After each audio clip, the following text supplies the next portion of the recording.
কয়েকটা রুমে পড়েছে, কিন্তু নথি যেখানে থাকে সেখানে কিছু পড়ে নিয়ে পর্যন্ত। এই যে নথিগুলো রক্ষা পেয়েছে, এটা কিন্তু আমাদের ফায়ার ব্রিগেডের গুণে, কৃতিত্বে। ক্ষয়ক্ষতি নিরূপণের কাজ আমরা ইতিমধ্যে, যেহেতু এটা একটা ক্রাইম সিন ছিল, সেহেতু এর মধ্যে কাউকে প্রবেশ করতে দিইনি। ওখানে 6টা মন্ত্রণালয় কাজ করছে, ফলে এদেরকে ইন্ডিপেন্ডেন্টলি তাদের জিনিসগুলো করার জন্য বলা হয়েছে। আর পিডাব্লিউডির একটা টিম ইতিমধ্যে কাজ করছে ওখানে, টু ফাইন্ড আউট যে ফিজিক্যালি বিল্ডিংয়ের কী কী ক্ষতি হয়েছে আর ইন্টারনাল ক্ষতি যেগুলো হয়েছে প্রত্যেকটা মন্ত্রণালয়, সেগুলো আলাদাভাবে তৈরি করা হচ্ছে। অর্থাৎ এই মুহূর্তে আমি বলতে পারবো না ঠিক কত, এটা আশা করছি হয়তো ফাইনাল রিপোর্ট যখন সাবমিট করব তখন হয়তো ইনশাআল্লাহ বলতে পারবো। স্যার এটা একটু পরে, আগে উনি কি বলে নেই। লুজ কানেকশনের জন্য বেশ কিছু ব্যাপার বলতে হবে আমাকে। প্রথম হচ্ছে, যখন আমরা একটা সকেট লাগাই, this is a loose connection. যখন আমরা তার জোড়া দেই, দিস ইজ লুজ কানেকশন। দুইটা আলাদাভাবে বলি।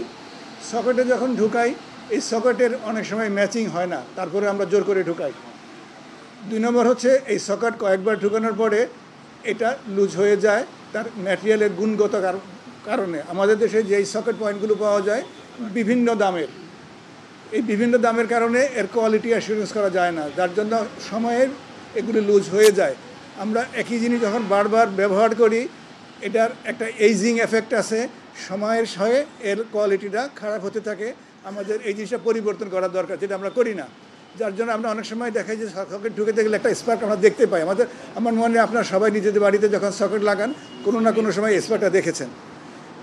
আর যেটা হচ্ছে কানেকশনে যেটা বলি আমরা, জোড়া দেওয়ার ব্যাপারটা বলি আমরা, এটা আমাদের ব্যক্তিগত চরিত্রের ব্যাপার আছে।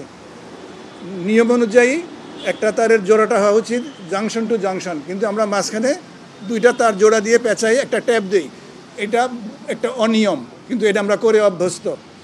অল্প সময়ের ক্ষেত্রে এটা চলে, কিন্তু দীর্ঘ সময়ের ক্ষেত্রে এই জাতীয় ট্যাপ পেঁচানোটা উচিত নয়।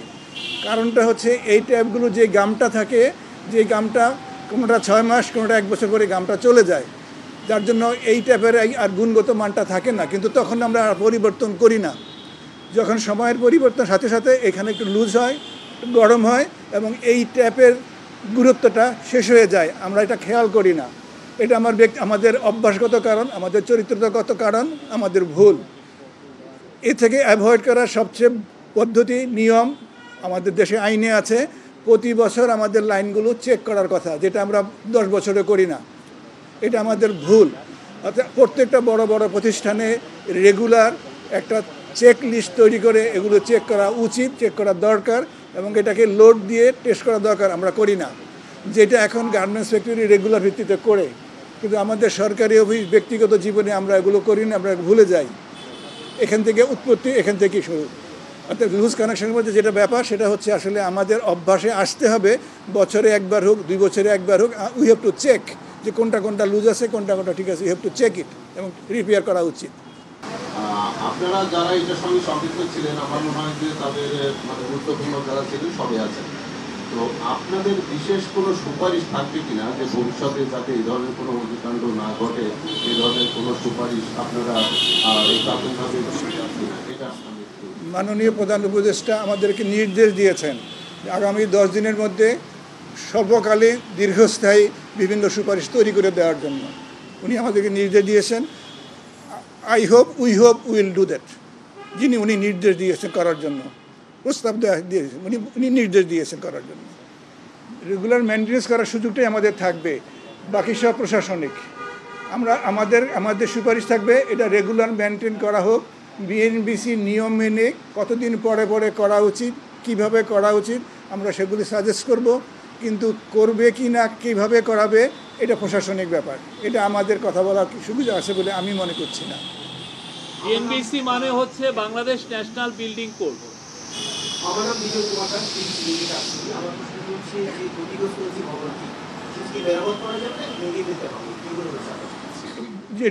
যেটুকু নষ্ট হয়েছে তা মেরামতযোগ্য, যেটুকু নষ্ট হয়েছে তা মেরামতযোগ্য।